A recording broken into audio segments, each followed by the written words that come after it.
Chapter 1. The Birth of a Scavenger. November 1490, Brittany, France. Church bells rang through the hollow village, their sound lost in the silence of the dead.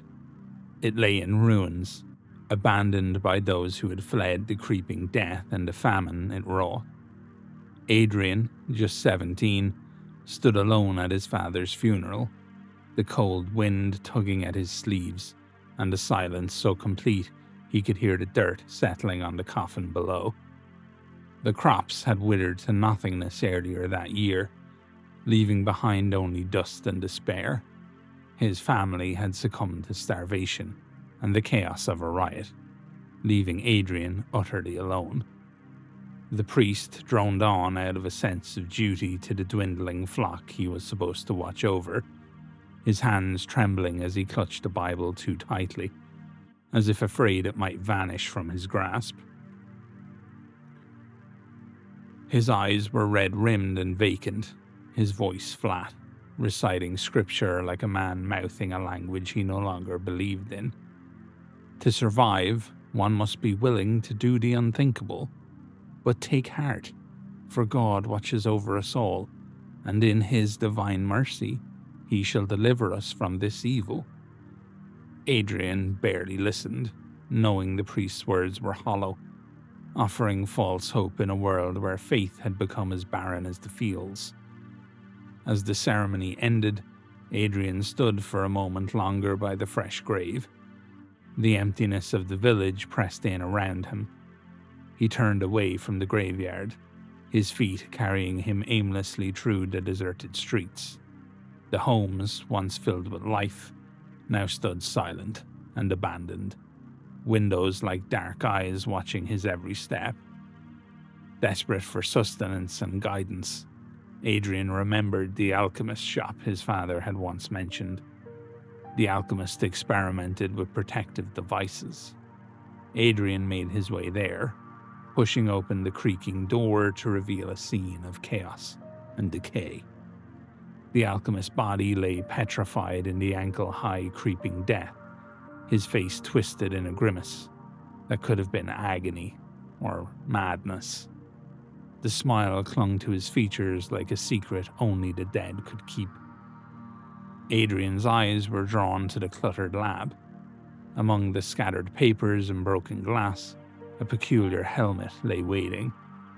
Intricate and fragile, it seemed to promise a sliver of hope, a breath of clean air in a world of poison.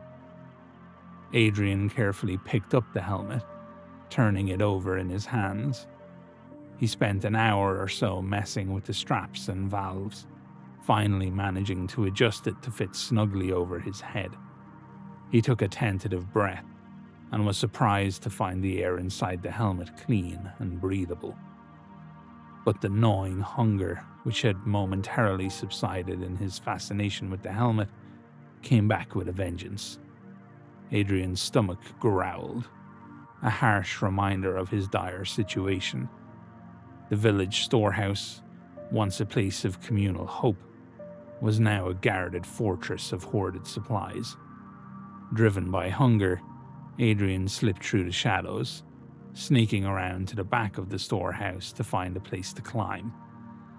Stacking boxes against the storehouse wall, Adrian began to climb. He reached the top and dropped inside, landing silently. As he moved through the darkened interior, a guard grabbed him from behind. Adrian fought back frantically, managing to grab the guard's dagger. In a desperate and wild moment, he plunged it into the guard, killing him. He filled a sack with what little food and supplies he could find. The act marked his transformation. The heat of the guard's blood still clung to his hands, the memory of the dagger sinking into flesh echoing in his bones. He had killed, quickly, without thinking, and something inside him had shifted. He was no longer just a grieving son. He was a scavenger now, fighting for survival in a world that had turned against him. Adrian stood atop a hill on the outskirts of the town that had been his home, the helmet clutched in his hands, The creeping death advanced, its miasma of rot and despair reaching ever closer. But with the helmet, he had a chance, however slim. He vowed to survive, to fight, to uncover more secrets that might save him and those few left behind. He glanced back at the village, now a ghostly reminder of better days. His grief felt like a physical weight pressing down on him, yet driving him forward. He was alone in a dying world, but he was determined.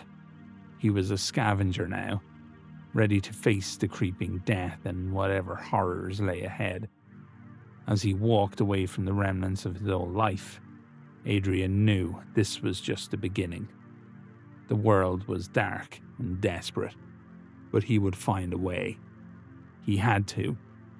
The creeping death might be relentless, but so was he. Chapter 2: The Farmhouse. The mournful toll of church bells, once the soundtrack of loss, had long since faded into memory. Now there was only silence, heavier and more haunting than the toll itself, as Adrian trudged through deserted towns and barren farmlands. The world was a ghostly landscape, stripped of life by the relentless creeping death. He moved with caution, avoiding any sign of human activity, his eyes darting to and fro for any hint of danger. The only sounds were the dead wind and his own footsteps echoing in the eerie silence. One afternoon, while navigating a deer path between Denane and Rennes, the crunch of footsteps ahead sent a jolt of fear through him. He quickly slid off the path, pressing himself into the sickly vegetation.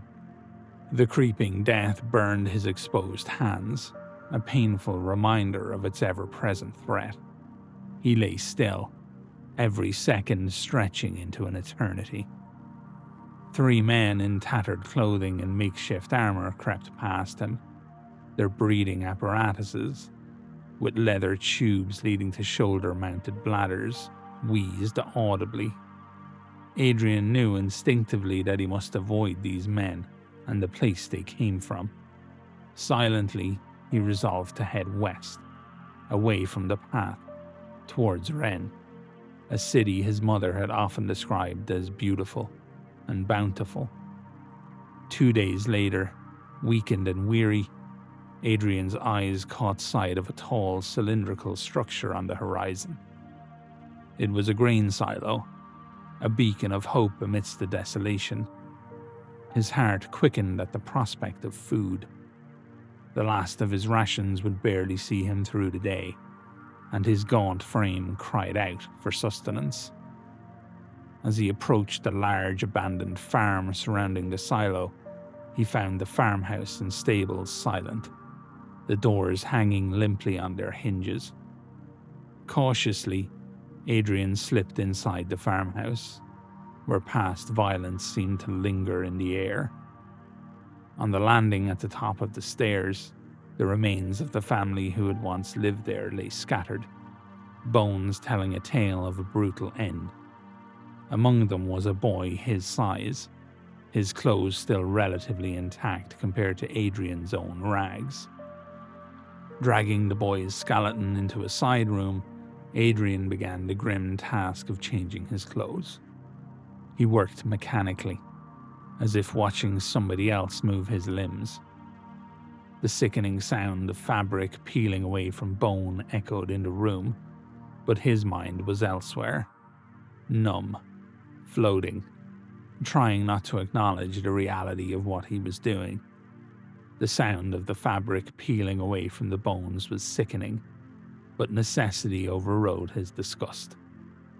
To fight off the awfulness of the task, Adrian's thoughts wandered back to the days before the creeping death.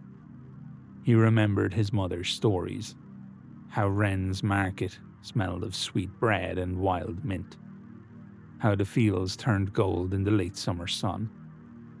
Her voice had always softened when she spoke of it, as if the memory itself was sacred. He recalled the warmth of his family home, the laughter that once echoed in its halls, now replaced by the eerie silence of abandonment. The stark contrast between those memories and his current reality was almost too much to bear. As he tugged at the boots, a shout from outside made his heart leap. He darted to the corner, peering cautiously out the window. 2 men trudged through the dead cornfield towards the silo. Adrian's pulse quickened as he watched them struggle with the silo door, which was securely battened down. They cursed their failure and turned to search through the other farm buildings and stables, their frustration evident in their movements. The men methodically combed through the outbuildings, the tension mounting within Adrian as he watched them grow nearer to the farmhouse. He put on the boys' clothes as quietly as he could, every rustle of fabric sounding like a thunderclap in the oppressive silence. He clung to the fragile hope that morning might bring some chance of escape or survival in this hellish world. He could hear them setting up camp in the second-story landing in one of the stables, their words laced with the same desperation that he felt. "We'll break in tomorrow," one of them said. "There's got to be something left in there." Adrian's heart sank, a hollow thud in his chest. His stomach clenched, and a tremor passed through his fingers. He knew they wouldn't leave until they had scoured every inch of the place. He had to think of something. As the minutes dragged on, the cold seeped into his bones. He knew he had to hide or be ready to kill again. The terror of being discovered gnawed at him. He retreated further into the shadows of the upstairs farmhouse, knowing he couldn't afford to be found. Clenching the dagger he had used to kill the city guard, he noticed how natural it now felt in his hand, less foreign, more like a part of him. The weight hadn't changed, but he had. He steeled himself for the night ahead. It was going to be a long night in hell. Chapter 3: The Storm. Adrian crouched low, his breath shallow as he carefully peered out the broken farmhouse window. The jagged edges of the shattered glass bit into the wooden frame, a silent reminder of a violence long past. Outside, the world was wrapped in a suffocating darkness, the creeping death clinging to the earth like a sentient, malevolent fog. Adrian felt it pressing in, not just around the house, but inside his chest. Heavy and unrelenting, as if the air itself had turned against him. But it wasn't the creeping death that held Adrian's attention. It was the 2 men who had made their camp in the rafters of the stables, high above the creeping death that clung to the ground below. He could barely make out their figures in the gloom, but their voices carried clearly in the still night air. Time seemed to stretch endlessly as Adrian listened, his senses heightened by the looming threat. The men's words were like the rasp of a blade against bone, chilling in their casual cruelties.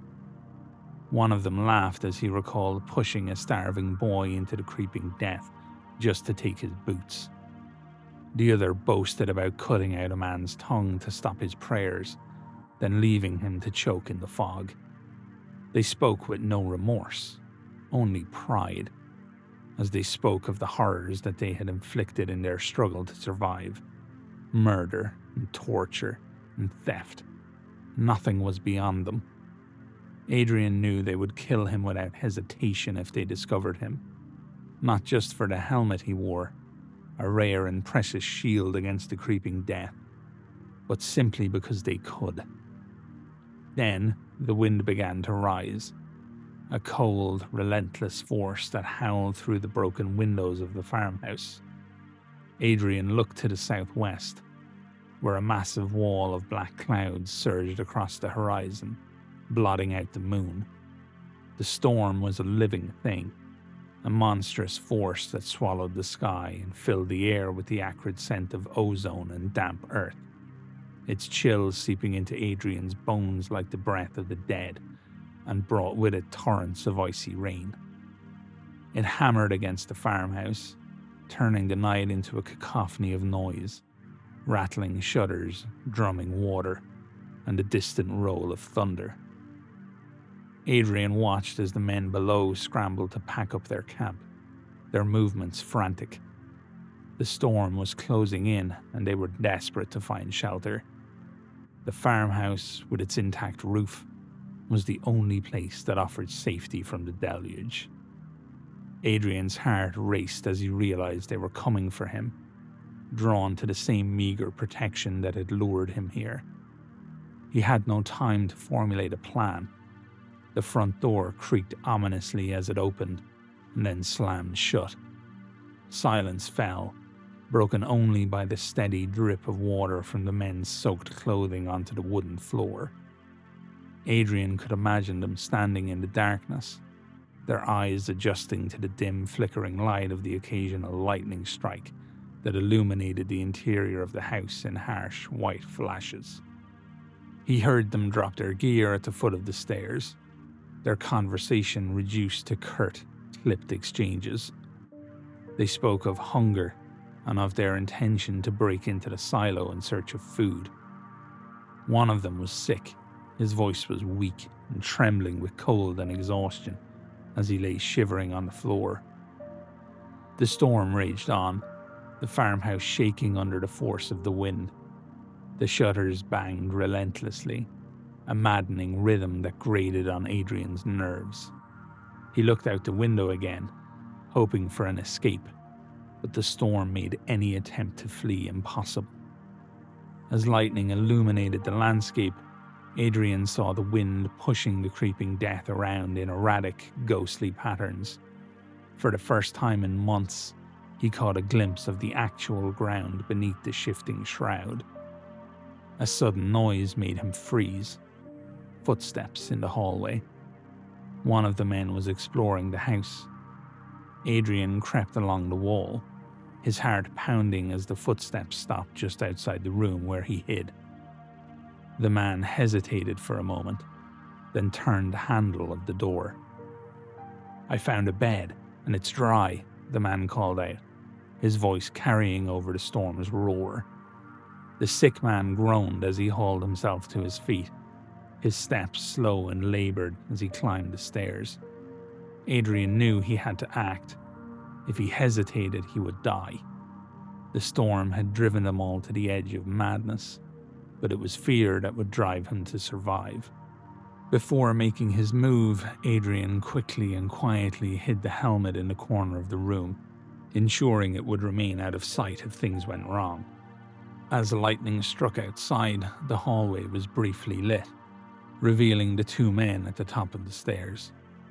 The sick man was a pitiful sight, his body ravaged by illness, sores covering his flesh as he clutched his stomach.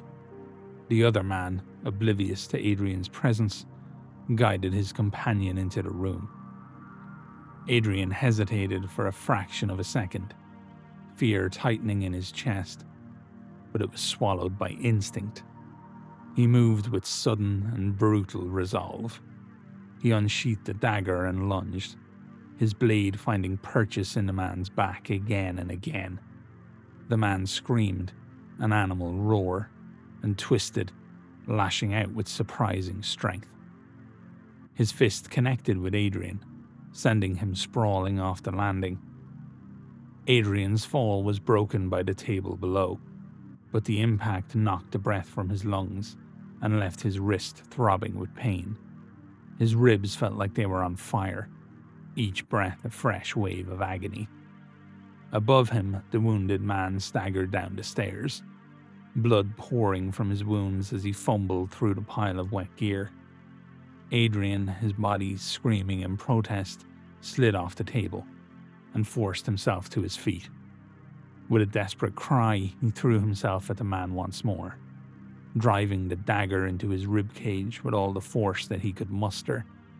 The man roared in pain and struck out again, knocking Adrian to the floor.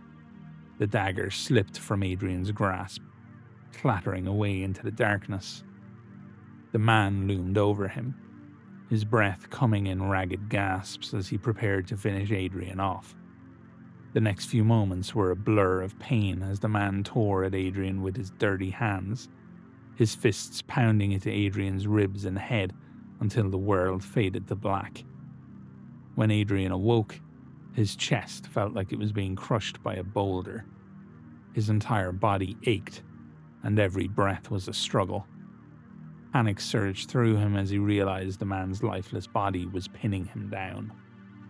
Summoning the last of his strength, he pushed the corpse aside and lay still, listening.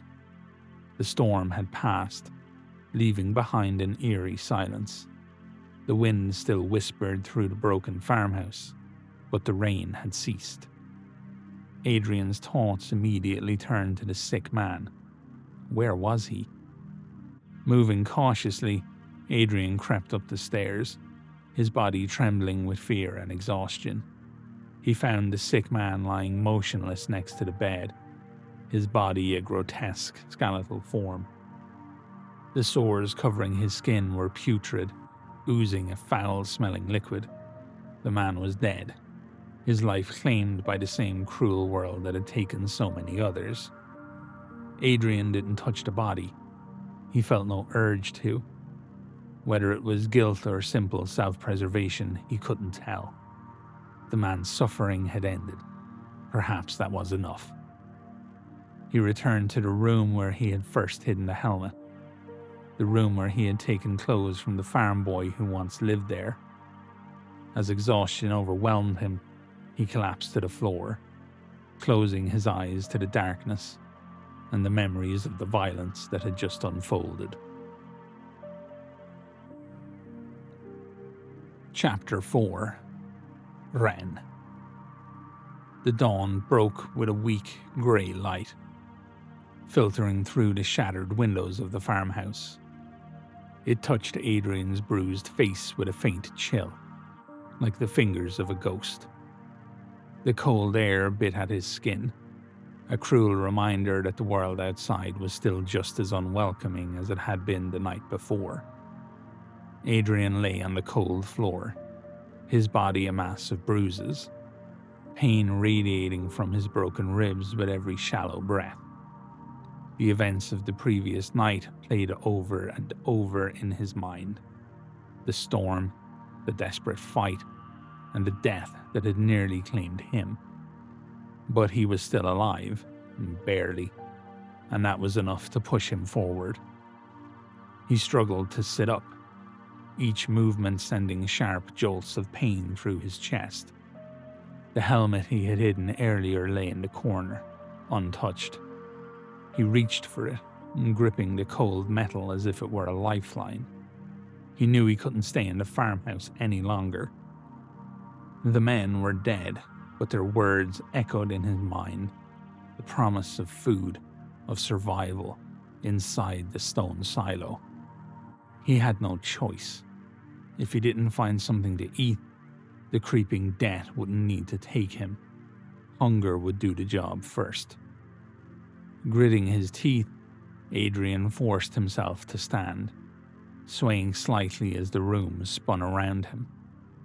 Every step was a battle, each one harder than the last, but he forced himself onward. He missed his mother, who would have insisted that he rest. The pain of his longing for her was almost as sharp as the pain of his bruised and broken ribs. Outside, the air was still heavy with the dampness left by the storm. The creeping death clung low to the ground, swirling like a living thing. The silo loomed in the distance, a tall cylindrical structure built of weathered stone. It stood like a silent sentinel over the desolate farmland, its wooden door sealed tight against the horrors of the outside world. It was a symbol of hope, but also of pain. His ribs screamed in protest with every breath, every movement, but he pressed on, knowing that the promise of sustenance was his only chance. When he finally reached the base of the silo, he paused, leaning against the rough stone to catch his breath. The memory of the two men trying to break in flashed through his mind. Their cursing, the violent banging on the wood, the way Adrian had crouched in the shadows, every muscle tensed with fear. Their frustration had been evident, but so had their hunger, their desperation. He couldn't let himself become as helpless as he had felt watching them. Adrian knew he had to succeed where they had failed. He examined the door closely, his fingers tracing the weathered wood. The scavengers had tried brute force, but the door was reinforced with iron bands, far too sturdy to simply break down. As he studied it, his eyes caught sight of a small, almost hidden gap between the door and the frame, near the bottom. It was just wide enough for him to slip his hand through. Adrian's mind raced. The stronger men had overlooked something. The lock wasn't just on the outside. It had a secondary mechanism inside. A simple but clever counterweight system designed to keep the door sealed from within. A weight, most likely a large stone, was holding the latch in place. But with the right leverage. He rummaged through the nearby debris until he found a long, thin piece of metal. Perhaps once part of a tool. With painstaking care, he slid it through the gap, trying to hook the counterweight. The creeping death licked at his exposed fingers, burning his flesh with a slow, corrosive sting. He clenched his jaw and kept going, tears welling at the corner of his eyes from the pain, refusing to let go. His ribs burned with every movement, sweat trickling down his brow, but he persisted. After what felt like an eternity, he felt the metal catch on something heavy. Gritting his teeth, Adrian pulled with all the strength that he could muster. For a moment, nothing happened. But then, with a creak and a groan, the weight shifted. The latch inside the door gave way, and the wooden barrier swung open just enough for Adrian to squeeze through. Inside, the silo was cool and dark. The interior was a cavernous space, the walls lined with sacks of grain that had long since gone to seed. But there, in the corner, he spotted something. A small stash of preserved food and a cache of supplies, hidden away and forgotten. He nearly wept with relief as he tore open a package of dried meat, the taste of salt and protein overwhelming his senses. He couldn't remember the last time he'd eaten anything more than roots or crumbs scavenged from abandoned homes. This, real food, was salvation. Each bite reminded him of meals with his family, of warmth, of safety. It was the taste of something lost. He ate greedily, not caring about the pain in his chest, only focusing on the sustenance that gave him the strength to carry on. The cache also contained a small medical kit, rudimentary, but enough to bind his ribs and give him a fighting chance to make it to Rennes. Hours later, with his wounds bandaged as best as he could manage, Adrian set off once more, his movements steadier now, though still laboured.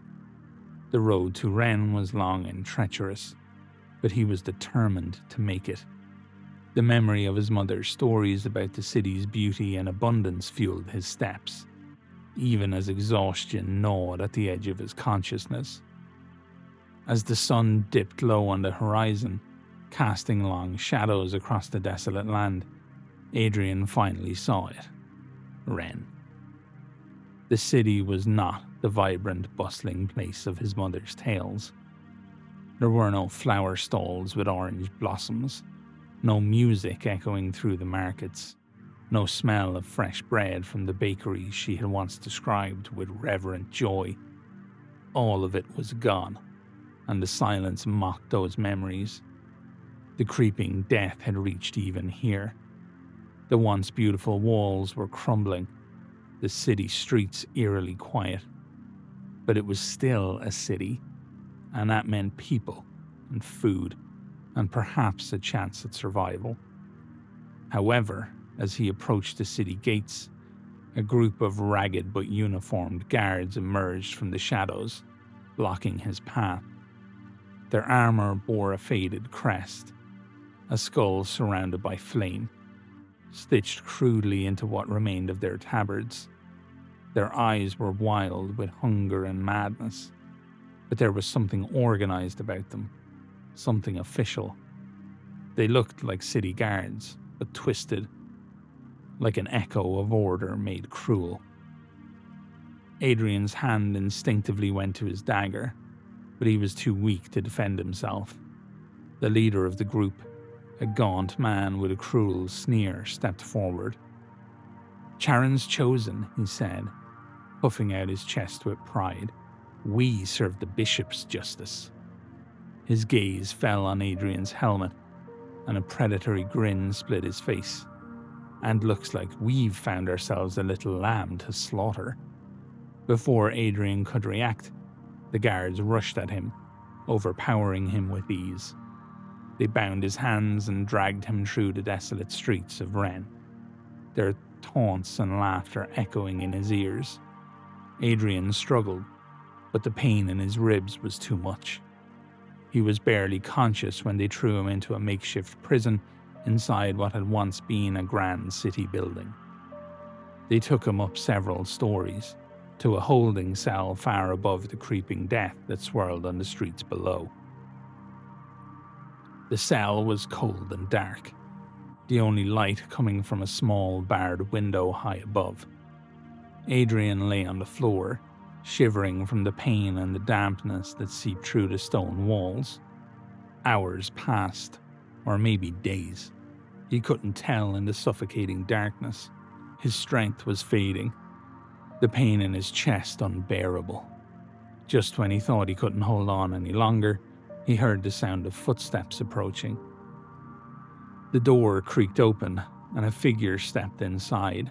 Adrian squinted in the dim light, his heart skipping a beat as he recognized the man. "Father Gregor." Adrian's voice was barely a whisper, his disbelief palpable. The priest, now clad in battered armor and wielding a heavy mace, nodded, his eyes filled with a mix of relief and sorrow. "It's me, Adrian. I've been searching for you." Adrian felt a surge of emotion, relief and gratitude, and a renewed sense of hope. "I thought you were dead, after everything. Why are you here?" Father Gregor helped Adrian to his feet, his grip firm but gentle. "After your father's funeral, my flock, they were gone, lost to the creeping death or their own despair.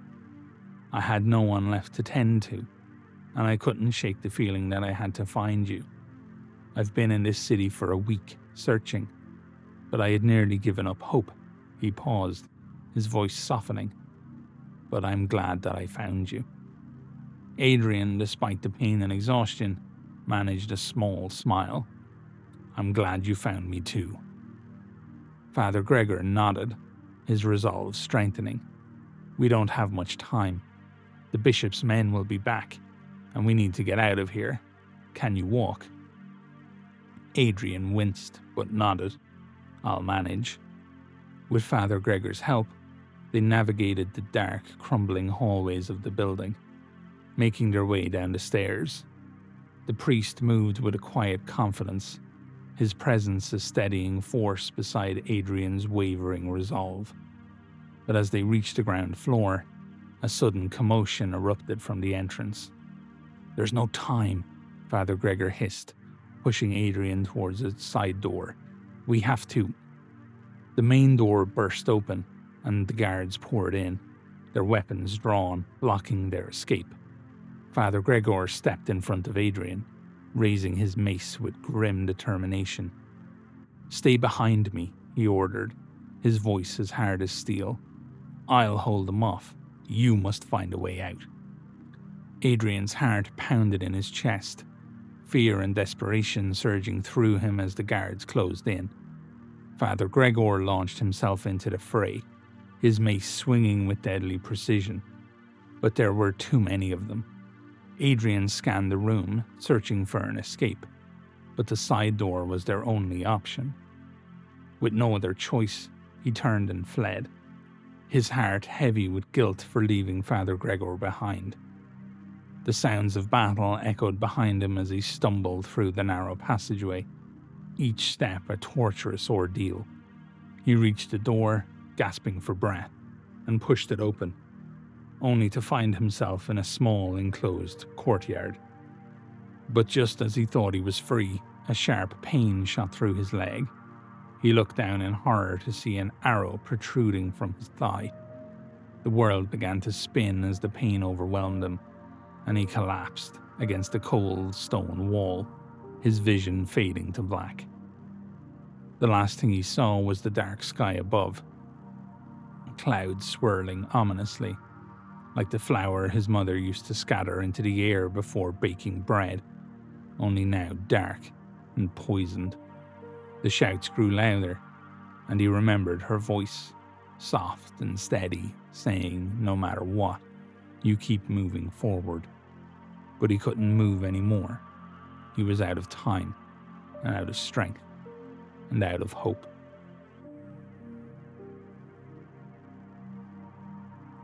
Chapter 5. The Brotherhood.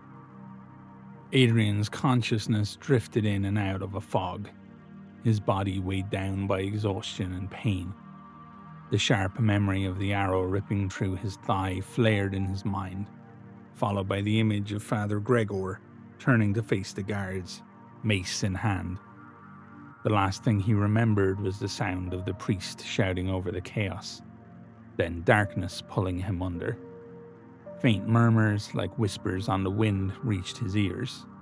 He wasn't sure if he was dreaming, trapped in some feverish nightmare, or if he was truly waking to the world again. He opened his eyes slowly, blinking against the dim candlelight that flickered in the corners of his vision. Above him, 4 figures loomed, their faces partially obscured by dark hoods. They murmured in unison, their hands hovering over his broken body, their voices rising and falling like an ancient chant. Adrian's breathing was shallow, his ribs aching, but it was the sharp, persistent pain in his leg that jolted him fully awake. The memory of the arrow piercing his thigh flooded back to him, and he instinctively tried to move, only to feel the dull throb of agony where the wound had been bandaged. The chanting ceased as the figures stepped back slightly, the echo of their murmurs lingering in Adrian's ears like a soft pressure. A strange unease hung in the air, as though the silence itself were waiting to be broken. One of them leaned closer, and through the haze of pain, Adrian recognized the familiar weathered face of Father Gregor. The priest's eyes shone with quiet relief as he met Adrian's gaze. "Adrian," Father Gregor said softly, his voice filled with compassion.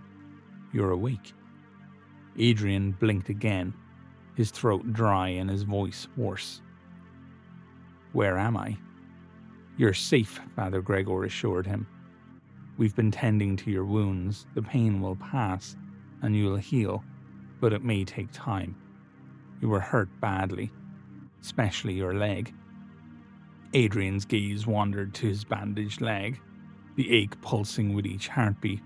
His mind, still groggy, tried to piece together what had happened. "The guards," Adrian murmured. "What happened?" Father Gregor's face darkened slightly. They were Sharon's chosen, the bishop's personal enforcers. "I feared we would both be lost, but the Brotherhood arrived just in time. They fought off the chosen and helped me escape with you. We brought you here, to the outskirts of Rennes, high above the creeping death in the remains of an old cathedral. The sanctuary is half collapsed, with vines snaking through shattered pews and candlelight flickering against cracked, dust-covered stained glass. Yet, even in decay, it holds a fragile peace." Adrian looked around, taking in the dim surroundings. They were in a vast upper room, high above the ground where the creeping death couldn't reach. The ceiling arched above them, the remnants of ancient stained glass windows casting faint colours across the stone floor. The church was crumbling, like much of the world, but it still stood as a sanctuary, at least for now. Adrian's heart pounded as he absorbed Father Gregor's words. "You saved me." "Not just me," Father Gregor said gently. "The Brotherhood. I joined them when I first arrived in Rennes. I've been working with them ever since, fighting in secret against the bishop."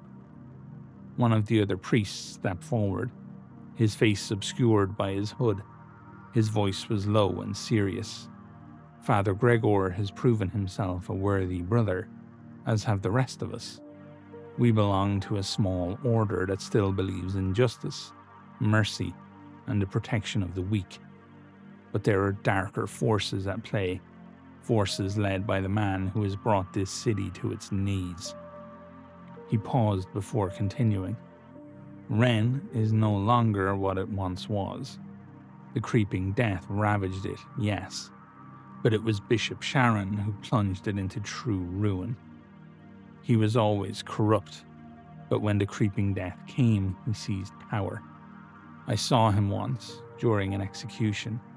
He stood on the cathedral steps, draped in black and gold, as a woman was lowered in a coffin-shaped cage into the swirling fog.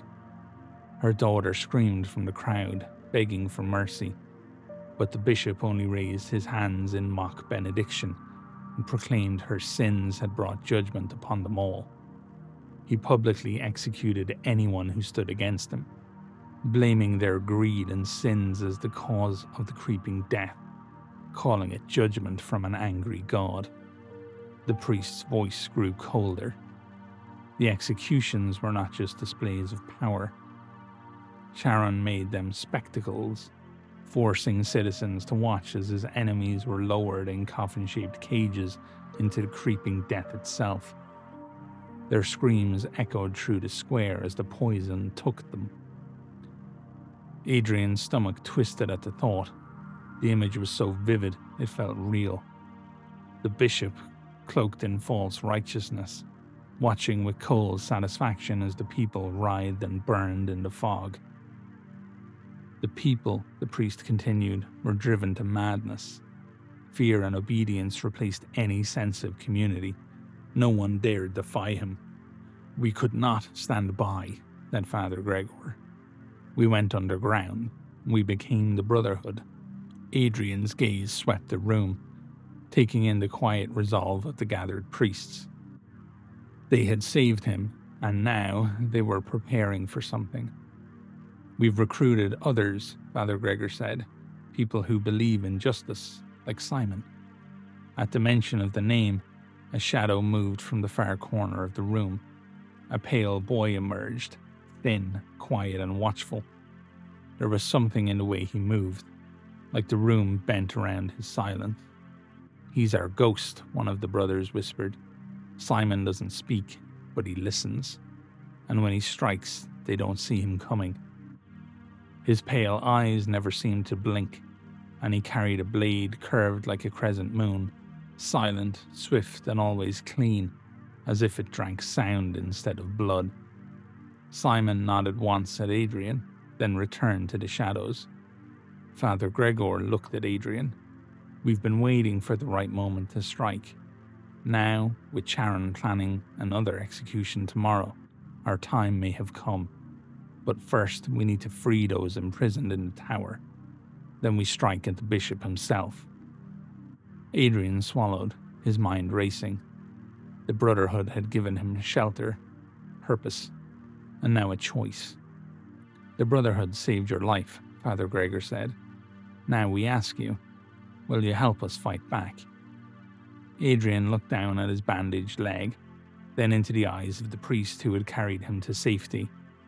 The creeping death was relentless, but maybe, with them, he didn't have to face it alone. "I'll help," Adrian said. Father Gregor smiled, and the room seemed to exhale with him. "Then rest. Tomorrow we begin." Chapter 6. The Ambush. Adrian awoke to the soft touch of a priest's hand on his shoulder. His body still ached. His ribs and leg throbbed. But something had changed.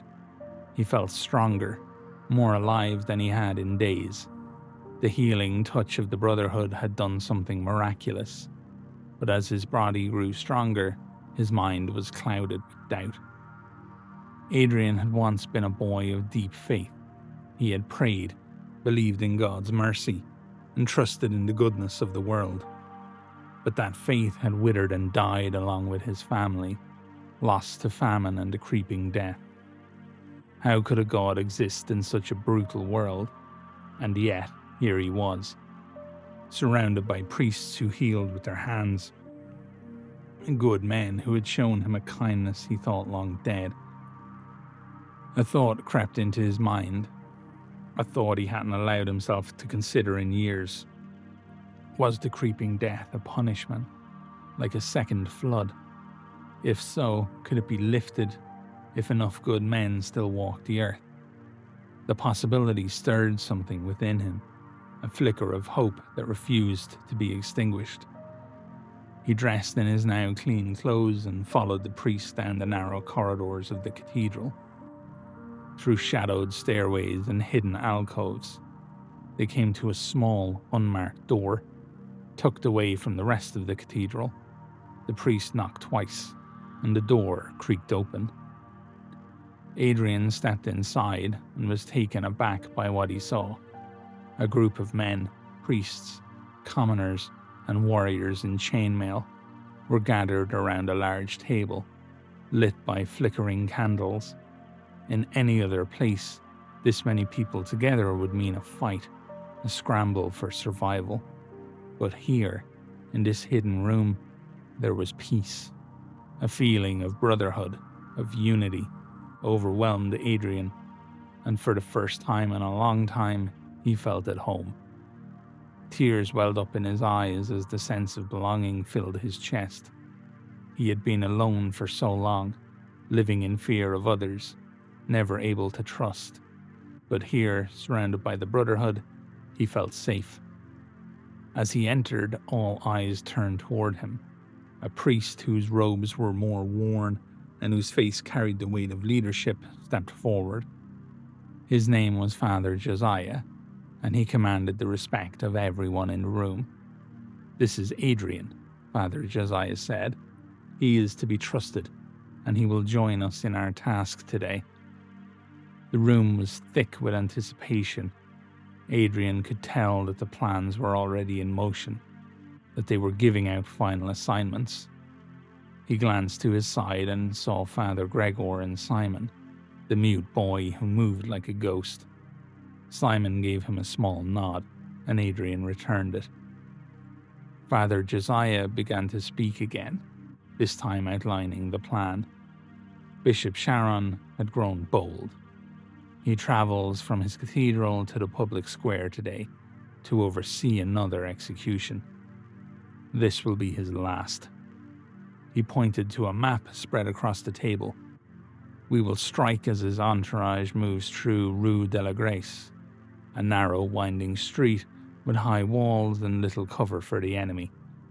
The buildings give our archers an unobstructed line of fire from the rooftops, and the tight space means their cavalry can't maneuver. It's our best shot for an ambush, and timing will be everything. He ran a finger along the map's path. Father Gregor, you'll be with the ground team near the bottleneck with Adrian and Simon. Once the first volley lands, our fighters will surge from both ends, cutting off their retreat. We hit hard, we hit fast, and we leave no one alive. Father Gregor added, Adrian, you'll be with Simon and me. Our job is to cut down the bishop's lieutenants if they break away from the main group. Stay close and follow Simon's lead. One of the priests handed Adrian a sword, its blade well maintained despite the wear of the world. It had been part of the Brotherhood's arsenal, and now it was his. The weight of it in his hands felt foreign but comforting, a symbol of trust and duty. He had to prove he was worthy of it. The city of Rennes lay in a sullen gloom as the sun struggled to break through the dark clouds overhead. Adrian crouched in the shadow of a crumbling building, his heart pounding in his chest. Beside him, Simon moved with the quiet grace of a predator, his dagger ready in his hand. Father Gregor knelt nearby, his face set in grim determination. The sound of heavy footsteps echoed off the narrow stone walls as the bishop's entourage approached. At the centre of it all was Bishop Sharon, his face smug with self-righteousness. Surrounding him were his heavily armoured guards, their weapons at the ready. Adrian's breath caught in his throat as Father Josiah gave the signal. In an instant, chaos erupted. Arrows whistled down from the rooftops, striking the guards below, and for a moment it seemed like the plan was working. The front lines of Sharon's escort fell into chaos, several guards collapsing in a spray of blood. Horses reared, and soldiers shouted in confusion, clutching at wounded comrades. One of the bishop's lieutenants screamed for a retreat, and the bishop himself was forced to duck behind a shield. Adrian's heart surged with the thrill of possible victory, until the rear guard shouted a warning and reinforcements surged in from the adjoining alleys, their armour gleaming and weapons raised. The tide turned in an instant. Screams filled the narrow street as the Brotherhood launched their surprised attack. Adrian watched as the guards fumbled, trying to raise their shields against the deadly rain of arrows. And then it was their turn. Father Gregor, Simon, and Adrian darted out from the shadows, slipping through the chaos to reach the bishop's lieutenants. Simon was a blur of motion, moving faster than Adrian had ever seen anyone move. He slipped behind one of the guards, his dagger finding its mark before the man even realized what was happening. Another fell before Simon could be seen, the speed of his strikes almost supernatural. Adrian fought beside them, gripping the sword that had been given to him that morning. His heart pounded as he swung it at one of the bishop's men. He wasn't as fast or as skilled as Simon, but he fought with desperation. He had to fight to stay alive, for himself, for the Brotherhood. But something was wrong. From somewhere deeper within the city, a low horn sounded, a note of alarm that cut through the chaos like a blade. Adrian's stomach dropped. A moment later, the clatter of iron boots echoed from the side alleys. More guards appeared, far more than the Brotherhood had anticipated. Dozens poured in from hidden side streets and alleyways, their formation tight and disciplined. These were not the rattled frontline escorts, but reinforcements. Charon's chosen, grim-faced and relentless, sweeping into the ambush site with ruthless precision. The trap became a cage. The bishop's forces were better prepared, and the element of surprise quickly faded. The ambush turned into a slaughter. The Brotherhood's warriors were overwhelmed, their numbers too few to withstand the onslaught. Adrian saw Brother Eli, a kind-eyed former Mason who had shared his rations with him just the day before, struck down by a halberd to the chest. Another priest, Father Rule, was dragged from behind a fallen cart, screaming a final prayer before a blade silenced him. The archers on the rooftops were picked off one by one. One fell screaming, tumbling through the air before landing with a sickening crack, while the warriors on the ground were surrounded and hacked down in a blur of steel and blood. Adrian's pulse quickened as he realized they were losing. They had failed. "We have to go," Father Gregor shouted, his voice barely audible over the clash of steel and the cries of pain. Adrian, Simon, and Gregor fought their way through the narrow streets, ducking into alleyways as they fled. At one turn, a pair of Sharon's chosen nearly caught them. One of the guards lunged at Adrian, his blade slicing the air inches from his throat. Gregor tackled the man just in time, knocking him into a wall before they all sprinted deeper into the maze of alleyways. Their breath came in gasps, boots slipping on blood-slick cobblestones as the screams of dying men echoed behind them. The bishop's forces swarmed the area, and it became clear there was no chance of turning back. The Brotherhood had been decimated. Hours passed before the three of them found refuge in a 2-story house on the outskirts of Rennes. The building, like the rest of the city, was crumbling, but it offered them a moment of safety. Adrian collapsed against the wall, his ribs aching with every breath. His body was exhausted, but his mind raced with the horror of what had just unfolded. Simon, ever silent, stood watch by the window, peering through the cracked shutters for any sign of pursuit. Father Gregor sat on the floor, his head in his hands, the weight of their failure hanging heavy in the air. "We can't go back," Gregor said finally, his voice hoarse with defeat. "The Brotherhood, they're gone. We can't do anything more about the bishop." Adrian stared at the floor, the loss sinking in. The Brotherhood had given him hope, a cause to believe in, and now it was shattered. Rennes was no longer a place they could stay. "We have to leave the city," Gregor continued. "There's nothing left for us here."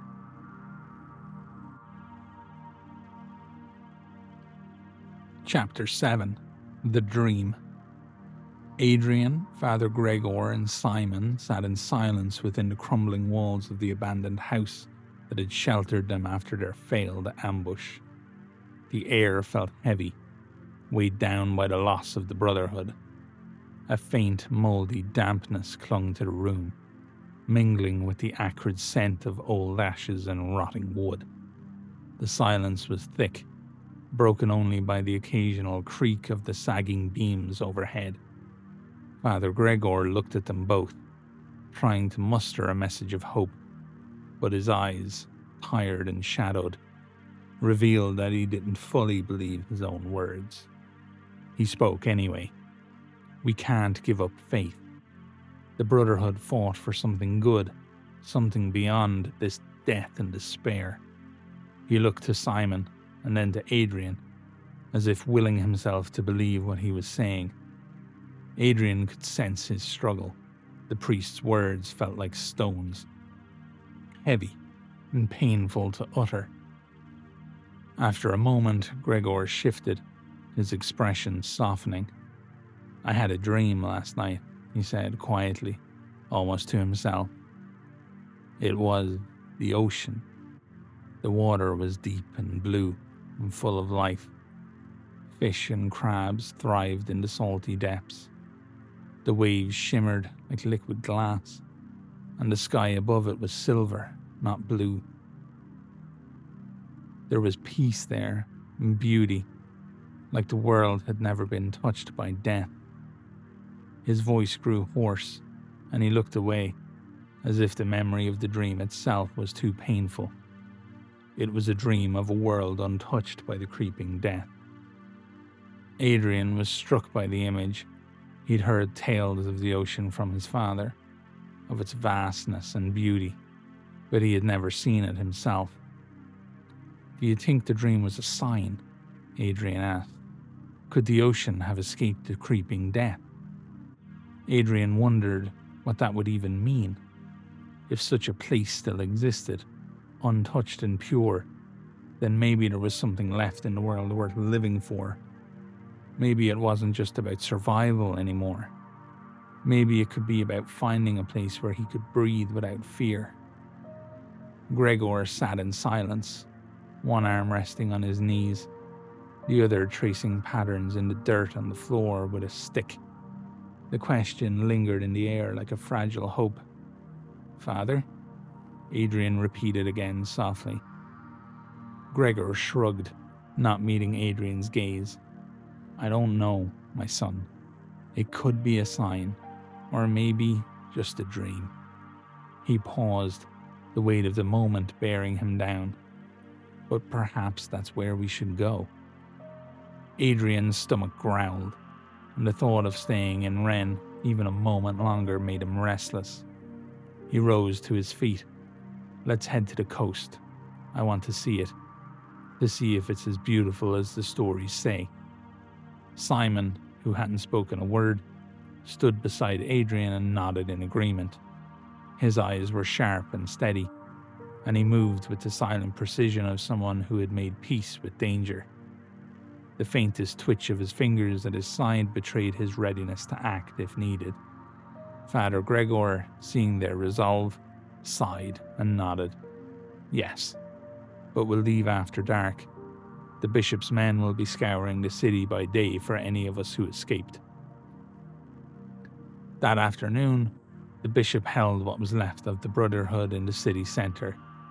In coffin-shaped cages, their naked bodies were lowered from high platforms into the swirling tendrils of the creeping death, while the crowd below stood in hollow silence, eyes fixed and mouths closed, as if the fear had drained them of breath, never to rise again. Rennes was in the hands of a madman. As the sun dipped below the horizon, Adrian, Gregor, and Simon readied themselves. They had a few days' worth of rations, enough to keep them moving, but not enough to last. Before they set out, Father Gregor offered a prayer over them, his voice trembling as he asked for protection on their journey. After sunset, they quietly descended from the second story of the abandoned house, moving through the narrow, winding streets, staying close to the shadows. They walked in silence, the sounds of their breathing apparatuses the only noise to fill the otherwise empty night. Once they had cleared the city's edge and left behind any trace of Rennes, they paused to chart their course towards the coast. Southwest, Father Gregor said, his voice firm. That will take us to the shore, the closest path there. But before they could start, Simon, silent as ever, stepped forward and pointed south, almost southeast. Adrian and Gregor exchanged glances, taken aback by his assertiveness. Without speaking, Simon continued walking in that direction, his movements deliberate but tense. His shoulders were squared, jaw tight, and though his face gave nothing away, his eyes scanned the horizon with the sharpness of someone who expected trouble. He glanced back to make sure they followed, a flicker of urgency in the motion. "Do you know this path, Simon?" Adrian asked, his curiosity piqued.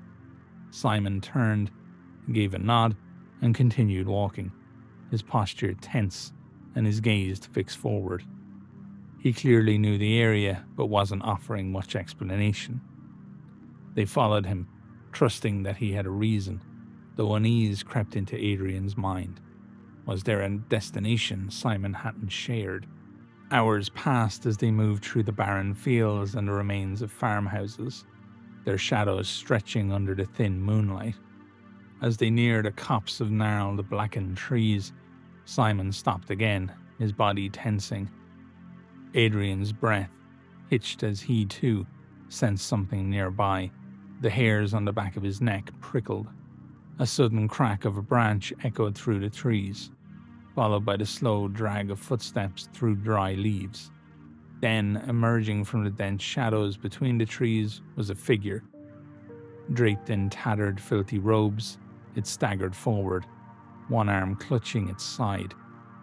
The man's skin was pale and blotched, his hair matted, and his eyes stared out vacantly, unseeing but somehow aware.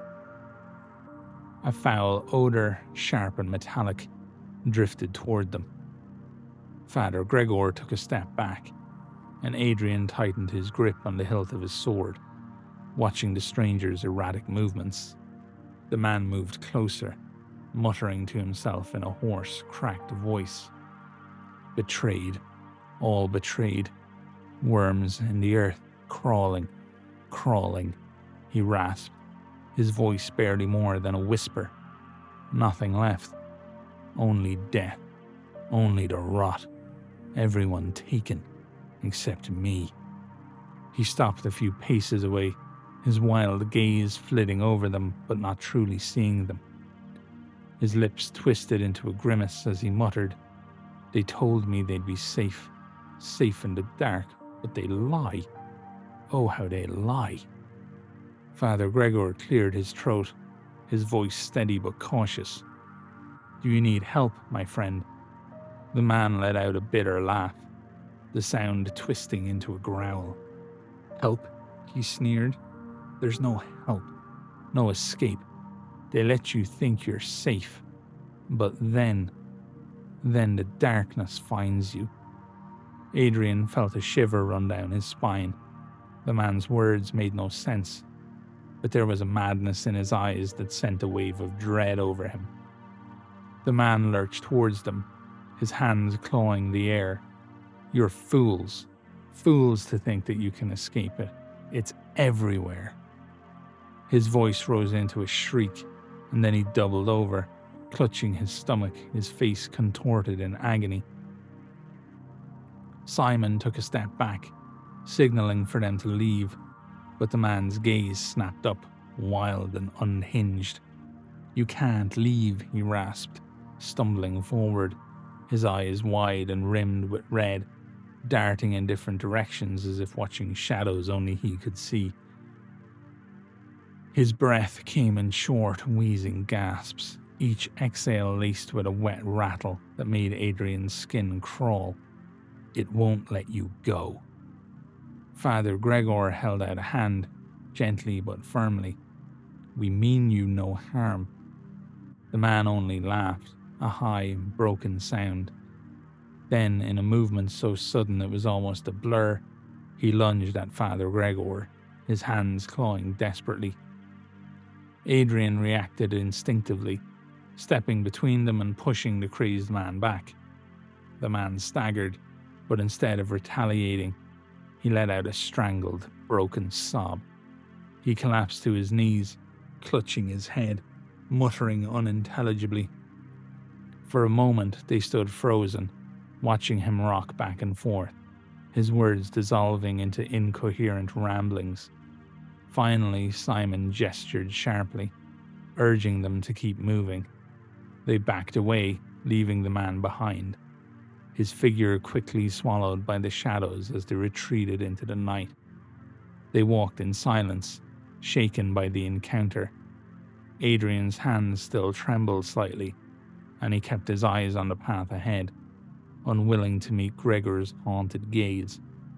The air felt colder now, and each footstep sounded too loud, like it might summon something from the dark. Father Gregor's face was pale, and Adrian could still feel the weight of the man's touch on his arm. After what felt like hours, Simon led them over a low rise, and as they reached the top, Adrian saw it. A vast winding river cutting through the landscape, its waters dark and smooth under the moonlight. "The Loire," Father Gregor breathed, his voice filled with awe. The river looked serene, but the air above it carried a sour, brackish tang, and the surface was eerily still, as if even the current had grown cautious of what it carried. "Simon, you led us here." Simon's expression was unreadable, but Adrian saw a flicker of satisfaction in his eyes. Father Gregor exhaled, a note of hope returning to his voice. "Perhaps the river will carry us where we need to go." Adrian glanced at Simon, feeling a newfound respect for the silent boy. He had known all along, guiding them towards this path. Adrian didn't know where the river would take them, but for the first time since the ambush, he felt a glimmer of possibility. Chapter 8: The River's Edge. The moon hung low over the blackened landscape as Adrian, Father Gregor, and Simon stood at the edge of the Loire. The water was dark and sluggish, reflecting the pale light in fragmented ripples. It moved as if reluctantly, as though some unseen force beneath the surface resisted the flow. The river stretched endlessly, its far bank shrouded in mist, promising escape, yet concealing whatever dangers lay beyond. Simon knelt, testing the water with his fingers before nodding to Adrian and Gregor. It was drinkable, but musty and tainted with a faint, unpleasant taste. It had been contaminated, but it was all they had. Adrian lowered himself to the bank, filling his flask, his hands still trembling from their encounter with the madman in the woods. Father Gregor exhaled slowly. The river may be our only path forward. The bishop's men will be searching the roads. We stay here too long, and we'll be found. Adrian nodded, but remained silent, his thoughts swirling. His ribs still ached, his leg throbbed, but his mind was clearer than it had been in days. The Loire, stretching beyond sight, was the only thing that stood between them and whatever lay ahead. Yet he noticed something in Gregor, an unease, a quiet apprehension. The priest had spoken of the ocean in his dream, yet now he seemed hesitant. He didn't voice his concerns, but Adrian saw it in the way his fingers tapped against his knee, like the soft ticking of a clock counting down to something inevitable. The distant look in his eyes betraying thoughts too heavy to share. Something about their path unsettled him. Simon tapped Adrian's shoulder and pointed downstream. A small abandoned boat rested along the shore, half hidden in reeds. Its wood was damp but sturdy, a relic of a time before the creeping death had claimed the land. "We take it," Adrian said, rising. He looked to Gregor, whose weary eyes held a glimmer of agreement. "We follow the river until we find something. Someone." Gregor sighed, but nodded. "We'll need supplies." They scavenged through the surrounding ruins, an old mill, its wheel rotting in the shallows, a collapsed farmhouse, its bones long since picked clean. They found a coil of rope and a large iron hook tied at the end of it, likely used for hauling supplies.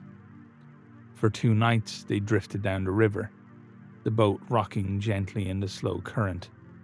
During the day they hid along the banks, buried in reeds and shadows, as they listened for any sign of pursuers.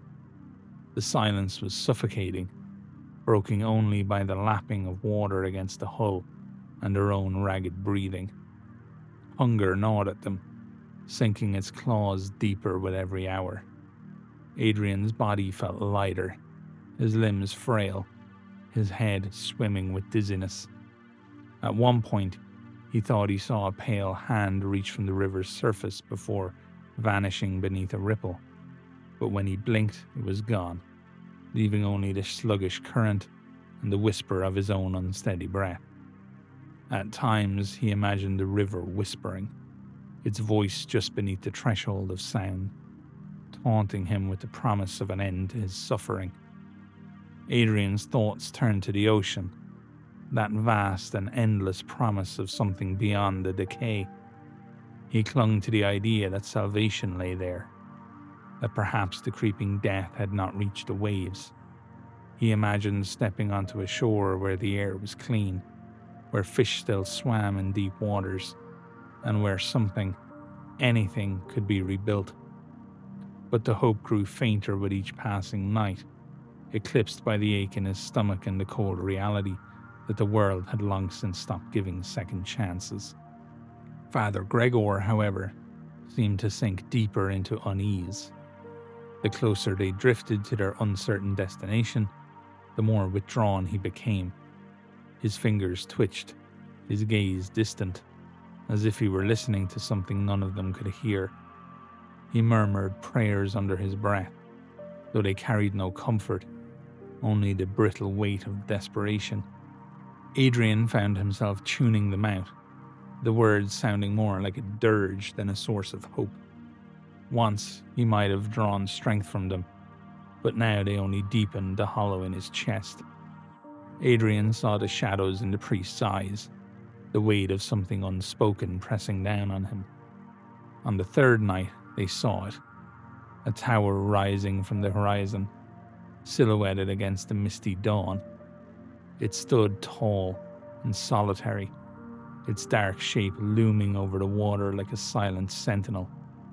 The closer they drifted, the more ominous it seemed. The river curved around it, as if forced to yield to its presence.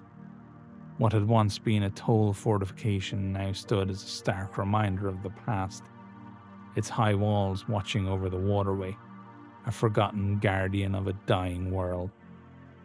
It was too still and too empty. The silence pressed against their ears, loud in its absence of life, as if the world itself were holding its breath. The stillness didn't feel natural.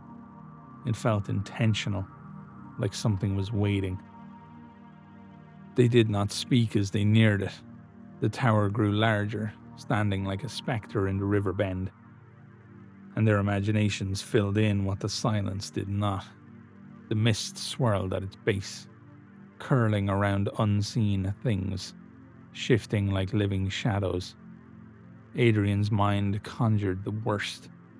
Figures watching from the high windows, twisted things lurking beneath the water, waiting. His skin prickled as if touched by a phantom breeze, and he swore he caught a faint, fetid odor rising from the river, like something long dead trying to breathe again. As they reached a point about 100 meters from the tower, Adrian motioned to the shore. They steered their boat to a small bank and pulled it onto land, hiding it amongst the reeds. They were starving. Days had passed since they had eaten anything substantial, their last true meal being before the Brotherhood's fall.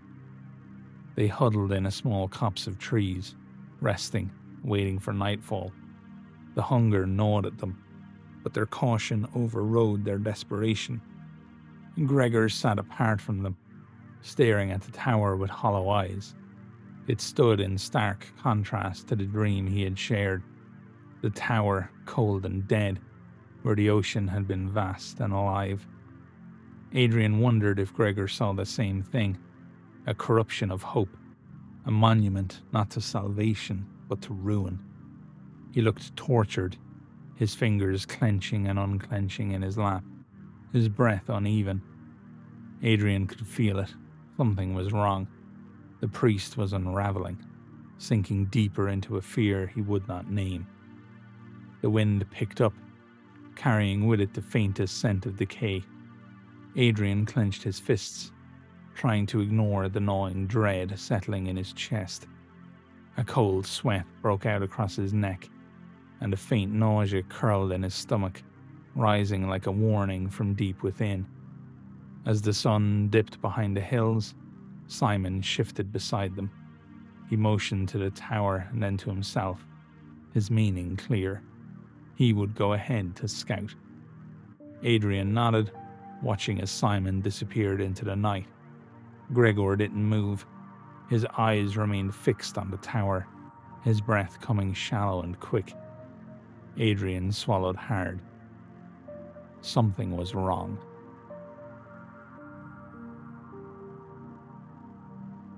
Chapter 9. The Tower. The air was thick and stagnant, muffling sound like a wet cloth draped over the world.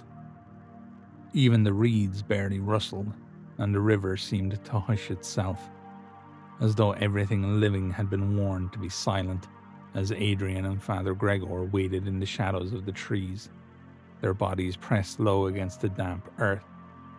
Simon had gone ahead, his movements silent as ever. The only sound was the gentle lapping of the river against the shore, and the occasional rustling of wind through the reeds. Then came the smell.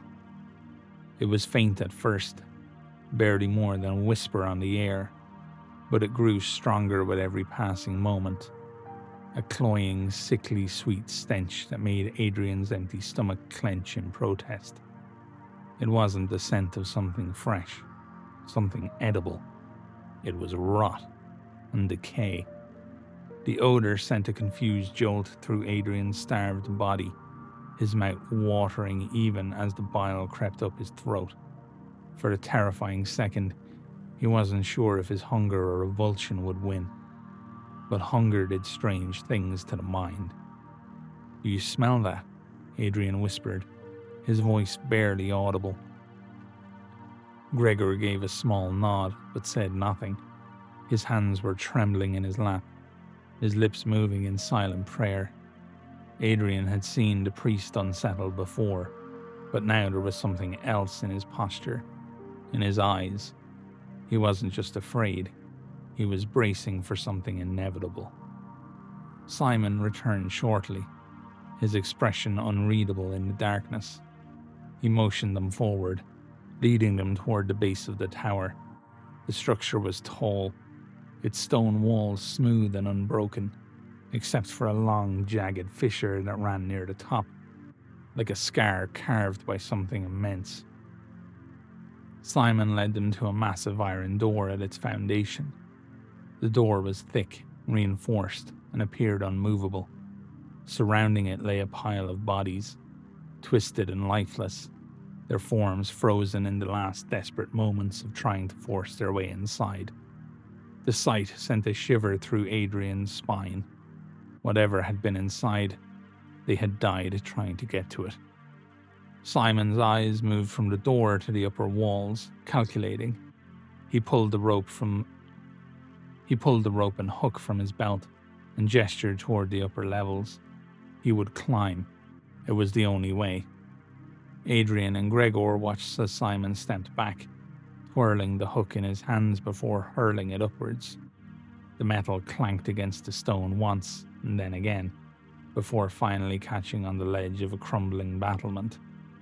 He gave it a firm tug, testing its hold, and then began his ascent.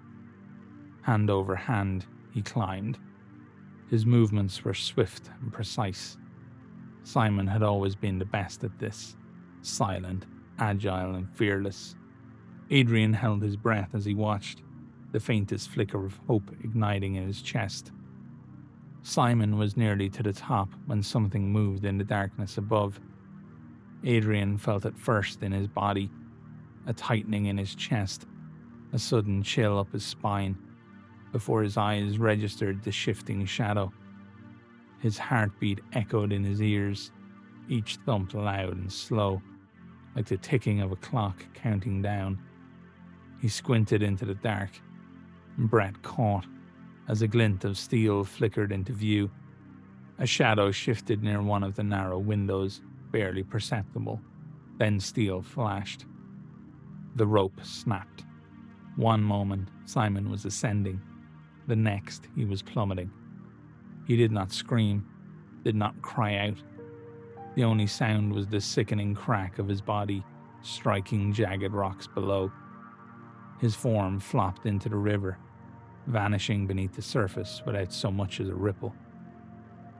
Adrian's heart pounded in his chest. He could not move, could not speak. Gregor staggered forward, his face pale, his lips trembling in silent horror. Something or someone had been waiting for them. The rotting stench thickened around them, and for a moment, Adrian thought he heard faint whispering coming from the pile of bodies, raspy, wordless murmurs curling through the air like steam. The twisted corpses seemed to twitch in the corner of his vision, though when he looked directly, they were still. His breath caught in his throat, unsure if what he saw was real or the madness creeping in, curling into their lungs, making Adrian gag. The pile of bodies at the tower's base seemed to shift in the moonlight, their twisted faces frozen in agony. The horror of it all, Simon's silent fall, the oppressive weight of whatever resided in the tower, crushed Adrian's will. He stumbled backwards. Gregor dropped to his knees, his hands clutching at his rosary as he began to recite frenzied prayers. His voice cracked, rising in desperation, echoing in the still night. "Father, we have to go," Adrian whispered, his own voice shaking. "We have to go now." Gregor did not respond, his prayers tumbling from his lips faster and faster, fragments of Latin and desperate pleas spilling out.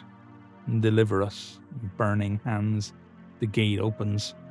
each line more fevered than the last, his whole body trembling with fear. Adrian grabbed him by the arm, hauling him to his feet. "We can't stay here." With a final frantic glance at the tower, Adrian dragged Gregor back toward the boat. The priest's feet stumbled behind him, but Adrian did not let go. The terror of what they had just seen drove them forward, away from that cursed place. They reached the boat, shoving it into the water with trembling hands before scrambling inside. Adrian seized the oars, his fingers numb as he paddled, forcing them away from the shore. Gregor sat slumped in the boat, eyes fixed forward, still whispering his broken prayers. They did not look back. Neither of them dared. The tower stood silent behind them, like a slumbering titan carved from nightmare, its very shape etched with menace and memory. It loomed not just in the distance, but in the back of their minds, watching, waiting, its massive silhouette looming in the moonlight, a black mark against the sky. Its presence clung to them even as they drifted away, haunting the edges of their vision, pressing into their thoughts. They floated in silence toward the ocean, the weight of Simon's death and whatever horror lurked within that tower, sinking in. They floated in silence towards the ocean, the weight of Simon's death and whatever horror lurked within that tower, sinking with them into the cold, endless dark.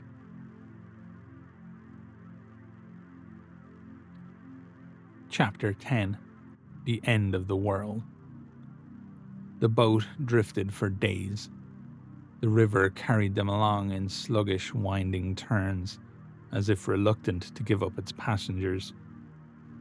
The water seemed to thicken as it moved, dragging them onward with a grim, deliberate patience, like a funeral procession that refused to end. Adrian could not remember the last time they had eaten. The days blurred together, each one more hollow than the last. The hunger had stopped gnawing at his stomach. His body had learned that there was nothing left to take. His limbs felt light and weightless, as if his flesh had already begun to wither away. Father Gregor spoke less and less. He sat at the edge of the boat, staring at the water, his fingers absently tracing the beads of his rosary. His prayers had grown quieter, more fragmented, dissolving into the vast emptiness around them. Some nights, Adrian thought he heard him whispering something different. Not prayers, but confessions. "I didn't mean it. Not really. Forgive me. I couldn't stop. I should have. It's all my fault." The words spilled out in broken fragments, as if Gregor was trying to exorcise something that had been buried far too long, and all the sin that the river's silence couldn't cleanse. They floated on. Then, one morning, Adrian awoke to the sensation of the boat scraping against the riverbank. The impact was gentle, barely enough to rattle him from his sleep. He blinked groggily, his vision slow to adjust in the dim light, and then he saw. Father Gregor was slumped over in the bow of the boat, his head tilted forward, his hands still clutching his rosary. He did not move. Adrian sat up, his body stiff with exhaustion, and reached toward him. He hesitated, and then he pressed his fingers against the priest's throat. There was no pulse. For a long time, Adrian simply stared at him. He did not know what had killed him. Was it starvation? Was it sickness? Or had he simply let go? Adrian exhaled through cracked lips, his breath shallow. He could not weep. He could not grieve. He had no strength left for sorrow. The river had carried them as far as it would. Slowly, stiffly, Adrian climbed out of the boat, his feet sinking into the damp sand of the shore. The wind blew thin and weak, barely enough to stir the tatters of his cloak. And then he looked west, and there it was, the ocean. He had imagined this moment countless times, back when hope had been a thing he still allowed himself to hold. He had pictured the ocean as salvation, a vast, untamed force free from the creeping death, a place where life might still exist, where the world might still breathe. But as he stood there, his body swaying with exhaustion, he saw the truth. The ocean was dead. No seabirds circled overhead. No foam-flecked fish leaped from the waves. There was no scent of salt, no tang of life carried on the wind. The water stretched endlessly, but it was not free. It was smothered, veiled in the same creeping death that had consumed everything else. The mist clung to the waves, shifting and rolling with the tide, mimicking the ocean's pulse, but offering nothing. Adrian watched, unblinking. He turned from the shore and found a tree at the water's edge. It was old, gnarled, its bark cracked and grey, its roots digging desperately into the lifeless sand. It stood alone, the last survivor of a world that had already surrendered. He climbed into its lowest branches just above the creeping death and sat. The waves pulsed in a slow, deliberate breaths, rolling in and out with no urgency, no purpose. The creeping death mimicked them, shifting like a ghostly mirage on the surface, smiling, swirling where the tide pulled it. The sky above was a pale, distant grey. Adrian rested his head against the bark and closed his eyes. A memory surfaced, so vivid, so untouched by time, that for a moment he wasn't sitting in the dead tree at the end of the world. He was 8 years old, and it was autumn. The trees in the village square had burned gold and red, their leaves falling in great showers every time the wind passed through. He was running through them, laughing, kicking up piles of crisp leaves with every step. His mother was nearby, humming a song while she kneaded dough at the outdoor table. His father was beside her, sharpening a blade, the slow, rhythmic scrape of metal against stone blending with her tune. Adrian had spent all morning piling the leaves up into a great mound taller than himself. When he was fully satisfied, he called out, "Papa, look. Mama, look how high it is." His father grinned and wiped his hands on his tunic. "That's a fine pile, son." His mother, still kneading, smiled without looking up. "Are you going to jump in?" Adrian puffed out his chest, shaking his head. "No, it's not for me." His father raised an eyebrow. "Oh? Then who's it for?" Adrian's grin was wide, mischievous. Without warning, he leaped forward and grabbed his father's wrist with both hands, tugging as hard as he could. "For you." His father let out an exaggerated yelp, stumbling forward. Adrian shoved him with all his strength, and his father, playing along, pretended to lose his balance, toppling dramatically into the pile. Leaves flew into the air, and his father lay there, groaning. "Oh no, I've been defeated." Adrian shrieked with laughter, jumping onto him, burying both of them in the leaves. His mother sighed in mock exasperation. "You two," she muttered, but she was laughing too. Then his father scooped Adrian up, holding him tight, his beard scratchy against Adrian's cheek. "Someday, boy," he said softly, ruffling Adrian's hair, "you'll be bigger than me, and I won't stand a chance." Adrian's throat tightened. The memory felt like warm hands wrapping around his chest, a weight both unbearable and gentle. He didn't want to open his eyes. He didn't want to let go of this place, this moment where the world had still been whole. But the wind called to him, hollow and lonely, and the scent of rot pulled him back. Slowly, he reached up and unfastened his helmet. For a moment, he just held it in his hands. The metal was cold, slick with the grime of a dying world. The creeping death stirred, curling at the base of the tree, and the wind blew, carrying only silence. The tree stood alone at the edge of the world, and the ocean pulsed endlessly. The creeping death rolled with the tide, shifting in slow, patient waves. There were no footprints in the sand, no laughter carried on the wind, no voices calling from the past. Only silence.